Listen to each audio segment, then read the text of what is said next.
देशासाठी केलेला आहे असं त्यांचं म्हणणं होतं।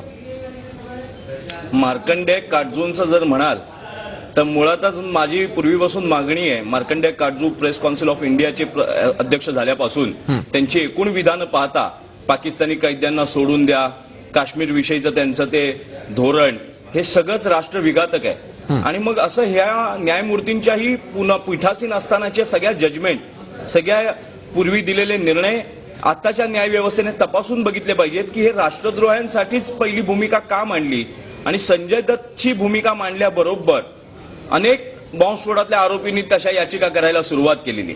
मगाशी मी म्हटल्याप्रमाणे की पायंडा चुकीचा पडेल त्याप्रमाणे हा पायंडा चुकीचा पडतोय। मार्कंडेय काटजू ही विक्षिप्त झालेली व्यक्ती आहे किंवा पीठासीन न्यायाधीश असताना त्यांनी दिलेले निर्णय सगळे तपासून बघावे लागतील।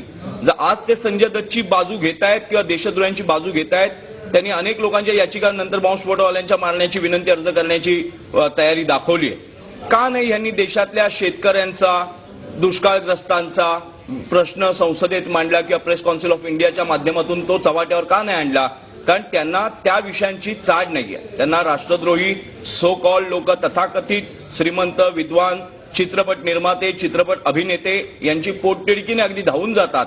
मग त्यांनी राष्ट्रद्रोह केला असेल तरी चालेल अशी जर भूमिका न्यायमूर्ती काटजूंची असेल तर न्यायमूर्ती काटजूंचं चरित्र आपल्याला सगळ्यांना तपासून बघावं लागेल। कारण न्यायमूर्ती काटजू म्हणजे देशाचे मालक नाहीयेत आणि न्यायपालिका हा देशाचा एक भाग आहे, पण शेवटी जनता ही देशाची मालक आहे। आणि भूमिपुत्रांवर होणारे अत्याचार ते पण पाक पुरस्कृत ISIने घडवलेले बॉम्बस्फोट, दाऊद शकीलशी हा फोनवर बोलल्याचे धडधडीत पुरावे, अनेक लोकांचे गेलेले बळी, निष्पाप झालेली अनाथ झालेली लेकरं आणि विधवा झालेल्या कितीतरी महिला, या सगळ्यांचा आपण कधीच विचार करत नाही। विचार करतोय संजय दत्तने भोगलंय, पण ज्यांचे घरातली लोक मेली आहेत बॉम्बस्फोटामध्ये, ज्यांचं रक्त सांडलंय, जे सैनिक सीमेवर मेले आहेत, परवाच हेमराज नावाचा सैनिक सीमेवर मेला, त्याला भारताने साधा राजशिष्टाचार सुद्धा दिलेला नाहीये, पण पाकिस्तानात मात्र ज्याने हेमराजचं मुंडकं उडवलं त्याला 5 लाख रुपये इनाम देण्यात आलेलं आहे।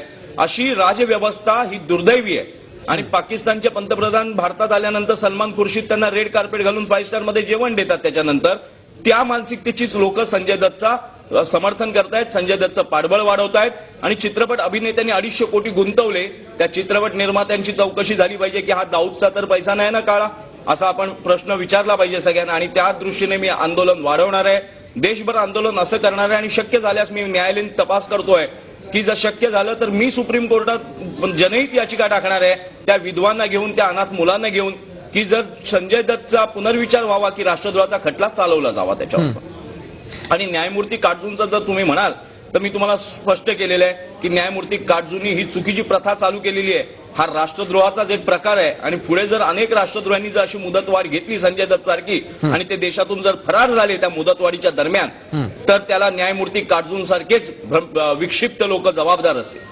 नक्कीच, पण अजून एक सगळ्यात महत्त्वाचा प्रश्न असा आहे की 100च्या वर अतिवरती आरोपी या संपूर्ण घटनेमध्ये आहेत, मात्र संजय दत्तला वेगळी ट्रीटमेंट कशासाठी दिली जाते? बघा, एक अभ्यास करा तुम्ही, जेव्हा संजय दत्तचे वडील सुनील दत्त लोकसभेत खासदार होते त्यावेळेला घडलेला घटना आहे। सत्ताधारी पक्षाच्या खासदाराचं सामर्थ्य संजय दत्तच्या रूपानं आपल्याला दिसलेलं आहे की राष्ट्रद्रोह केला तरी कसा पचवता येतो। त्याचं उदाहरण द्यायचं झालं तर 99च्या जेव्हा त्याला ताडा लावण्यात आला, आपल्या सगळ्यांना माहिती आहे ताडा लावण्यात आला होता, आणि ताडा लावल्यावर संजय दत्तच्या राजकीय दबावामुळे जवळजवळ 100-150 आरोपी ताड्यातून सुटलेले आहेत। एवढंच नाही तर ताडा हा कायदाच रद्द करण्यात आलेला आहे।